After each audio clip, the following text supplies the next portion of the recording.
What's that now? It was a regional record where certain parts of the country was like feeling it, while other parts of the country kind of really didn't get a chance to hear it. They didn't get a chance to hear exactly. It wasn't promoted properly in the right places, and the places it did get to, where people were doing the right thing, it made noise, you know. But it was a lot of business things that went down, you know. Unfortunately, I didn't have management till the very, very end of the label, you know, of the end of the deal, and by then it's kind of also you need management intact really, really early on in the situation of making a CD, you know. So.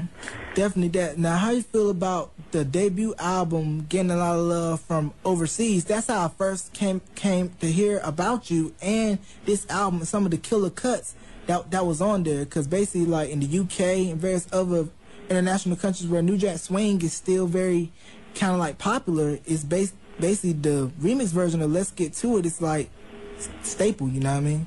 Is that right, man? Yeah, that's right, man. Through NJSFree.com, we have a website with obscure acts, and they had this album on there, talked about what killer cuts was on there, and, you know, basically gave it a good, thorough review. Yeah, this is in the UK, you're saying, huh? It's pretty much, this website is based out of Chicago, but mainly you have listeners from UK, New Zealand, Amsterdam, Australia. This thing is worldwide. So, you know, basically when New Jack Swing was down in the States, overseas, it was still like picking up, and that's why I think overseas fans, international fans, fell in love with the more acts that Americans kind of really don't really know that well. Right. Well, that's very cool to know, man. I'm going to have to do some investigation on that. NJSFree.com, that's the website you go to. Click on there. Now, tell me about after the debut album on MCA, what happened after that?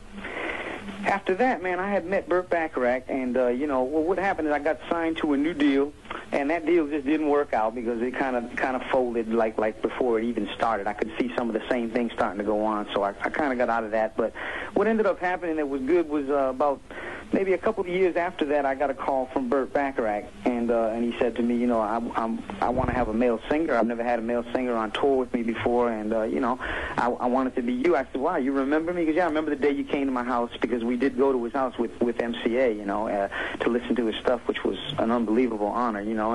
And you know, I mean, he remembered me, and he liked my voice. One thing about Burt, he knows what he likes, and he remembered it.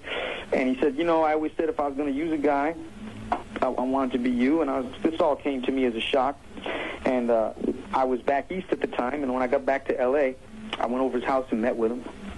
And, you know, it was really cool. The day I was meeting with him, James Brown called him up in his apartment. He was building a house at the time, so he was living like in a condo. And he actually got the phone, and he said, hey, listen to this. This is James Brown talking to me right now. And it was pretty amazing, you know.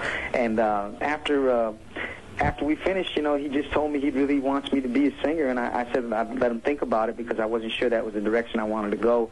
And I have to tell you, man, I've been with him now for going on 11 years, you know, and it's just been an incredible experience, a great ride. I've been able to just see the world, you know. I just got back from Australia and Japan, and I get to sing lead in the show. It's not like I'm just ooh and on, you know. I get to sing these songs that I really think are just amazing songs. You know, they don't write them like that anymore, so. Yeah, so basically you're not in the background. You're getting your solo spotlight on now. What was it like, you know, being with Burt Bacharach, King of Standards? You know, I believe he did A House Is Not a Home. That's Dionne Warwick and Luther remade that into his own, and What the World Needs Now Is Love, correct? That absolutely, yeah. That's just to name a few, you know. His list. Anyone who had a heart, also. Okay, and his list is longer than a criminal rap sheet, and show it's Narada Michael Walden, who will be on the Time Machine in the near future.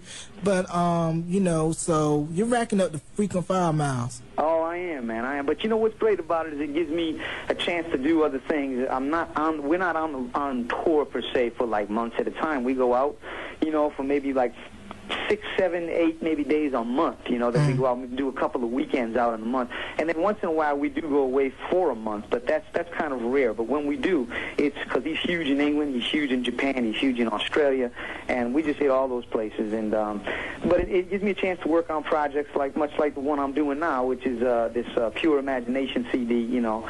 And I'm just finishing it up, and I'm really excited about it. I actually sent everything to be pressed, you know, this week to get my first 1,000 copies, you know. Okay, so tell me a little bit about Pure Imagination. What was the inspiration behind that? The inspiration behind it was that there was a gentleman who owned some catalog of Frank Sinatra, and he wanted to go and he wanted to record. He owned the publishing rights. He wanted to record 5 of the songs, and he wanted a singer to sing them, and he was auditioning people, and a couple of people that I know had told him about me, and he wanted me to sing them, but he actually used Pat Williams, the guy who was Sinatra's last arranger, and did it like I really actually went in the studio for the first time in my life and sang with the orchestra right there, with the whole band there, with the conductor there, and we laid it down. When we laid it down, what you hear is what I'm doing with the orchestra. And to tell you, I always was a fan of that kind of music, but I never really went about singing it. So, singing it professionally, I mean, I could always do it, but doing it in that way, it was just like dancing with the best dancer you've ever danced with in your life, you know, for a singer anyway. And I really fell in love with it, man. So I decided to do a CD that way because I got really good reaction from people listening, you know, to me do that stuff. So I just it's been taking me about 2.5 years to do this, and I went into Capitol Recording Studios. I used the same people that this guy used, and I hired Pat Williams to do all the arrangements on a lot of this stuff. And Burt Bacharach also, I do 2 of his songs on the CD, and he produced them and played on them in Capitol with me. So I'm really excited about it, and you know, it's the first time I've done this kind of music and done this kind of a thing and recorded and made a CD of it, and I'm real proud of it. But I'm still I think my next venture is going to be to make like a smooth R&B type of CD, you know. That was what I was about to ask you, leading to my next question. Do you think about going back to the R&B vibe like you sort of had with the debut, not with New Jack Swing sound, but kind of like a modern day current R&B sound?